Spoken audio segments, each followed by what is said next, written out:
Alright. What's up, class of business ethics? This is your favorite student, Vlad, and I'm here presenting to you guys promoting CSR and stakeholder profitability in the workplace. A report by Vlad and Baron, which is me, yours truly, through, like as I mentioned, business ethics class. Also, please have a little grace with me. This is my first run through. I wanted it to be raw, I wanted it to be real, and I wanted it to be me. So without further ado, let's begin. And also, just as a note, to prevent myself from being sidetracked or rabbit holing into something else that is separate from this presentation, I'm going to be strictly limiting myself to reading what I have wrote. So there it is. Corporate social responsibility, aka CSR. Thomas Friedman's and the purpose of this presentation. Corporate social responsibility refers to a company's efforts to contribute positively to society and the environment while conducting its business operations. Some things that should go in hand naturally, but oftentimes don't do. Can you think of anybody? Thomas Friedman, in his essay, The Social Responsibility of Business is to Increase Its Profits, argues that the primary responsibility of businesses is to maximize profits for their stakeholders within the bounds of the law and ethics, right?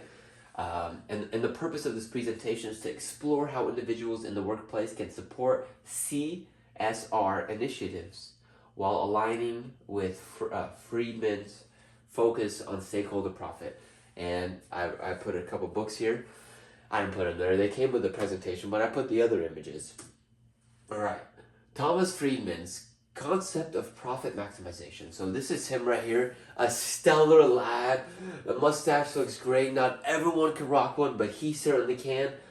He did pass away at the age of about 71. But we still have so much to learn from him. According to Friedman, a business's sole social responsibility is to use its resources to increase profits, provided its operations are within the law of ethical standards, like we just read in the previous slide. He emphasized that focusing on stakeholder profits, and just in case you don't know what a stakeholder is anybody who has a legitimate interest in the business's foreseeable future. He emphasizes that focusing on shareholder profits ultimately benefits society as businesses are more productive and create more wealth.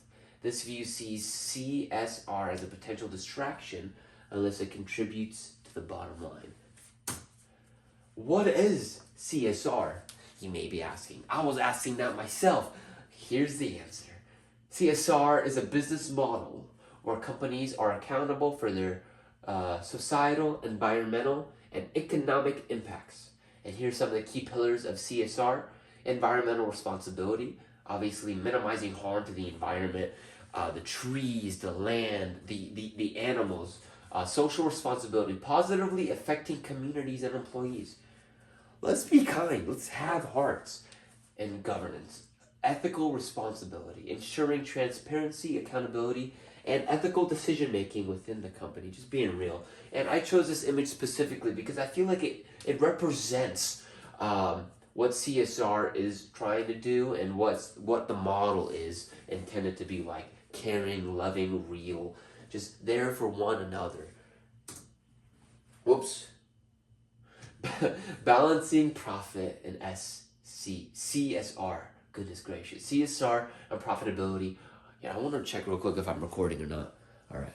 Sorry, I did not want to go all the way through and find out that I wasn't. See, or not. So these two, CSR and profitability, are not mutually exclusive. They can coexist and even reinforce one another.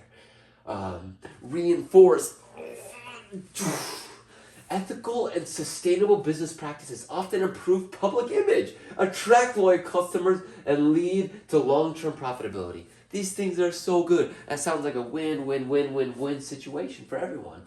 And an example would be like Tesla, and I still really know how to pronounce that, but have been successfully integrated CSR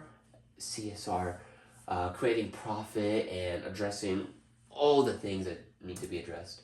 The role of the role of the individual in the program in promoting CSR. Well, every employee, regardless of the role, can promote CSR through, this is including me at my workplace, advocating for sustainable office practices, recycling, energy, atmosphere setting, positive atmosphere setting. Who do you choose to be today? Do you choose to be that mean old grump, Stanley Hudson?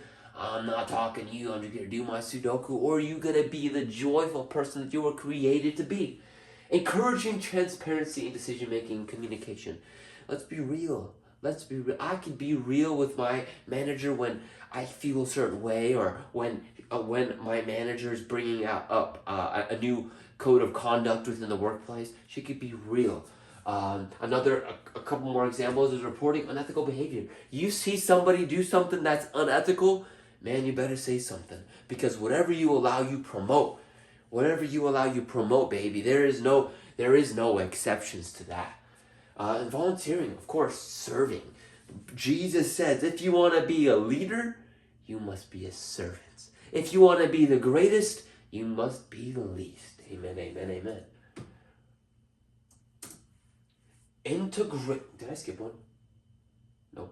Integrating CSR into daily work. Everyone, perk your ears up for this. Employees can incorporate CSR into their routine tasks by reducing paper usage and minimizing waste and conserving energy. This is a great example. I'm not using a whole bunch of paper and then tossing it at the end of the day.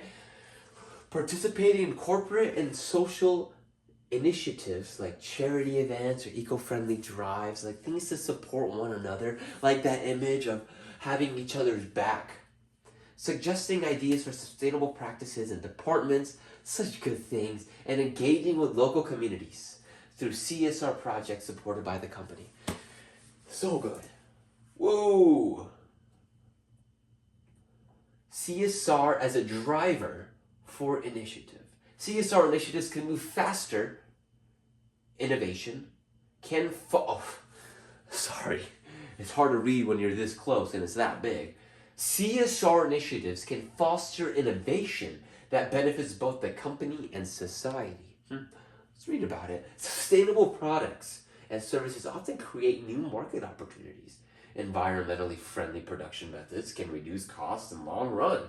Energy efficient process, come on, ideas. Like an example would be IKEA's sustainable product line has increased its appeal to environmentally conscious consumers, contributing to profit growth. Come on. Who doesn't want to go shop at IKEA?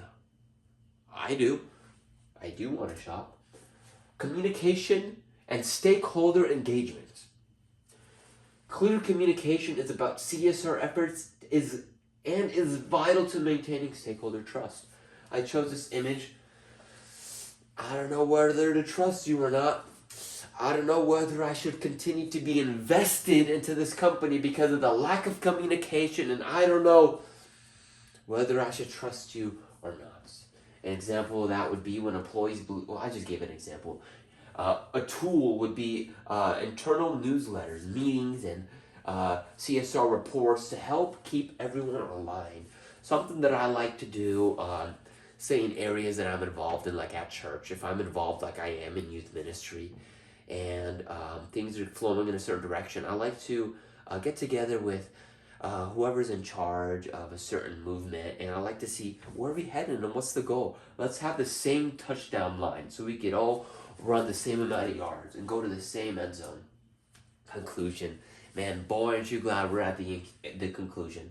Individuals in the workplace play a crucial role in promoting CSR by integrating sustainable and ethical practices into their daily work. It's a daily thing, y'all. It's a daily thing, and we'll take baby steps until you become better and better and better. CSR initiatives, when aligned with profitability, can foster innovation and long-term success for businesses. Any business owners out there, is that something that you'd like? I know me as a future business owner, that is something that I'm like. That's why I take duly noted notes within me. And then finally, promoting both CSR and profit maximization requires a balanced approach where businesses invest social and environmental good while continuing to prioritize financial success for stakeholders. It seems as if we gotta please a lot of people, right? But the most important people to please, or at least to treat well and to promote good ethics, are all people. Call to action. Man, do you ever get a phone call? Every employee has the power to contribute the power to contribute to the company's CSR efforts by making small impactful changes to their workplace habits. If you like to leave trash out, don't do it anymore.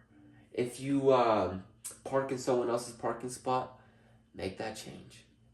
By embracing CSR initiatives, not only by tough to read, by embracing CSR, individuals not only enhance the company's social and environmental standing, but also contribute to long-term profitability. Amen, amen, amen.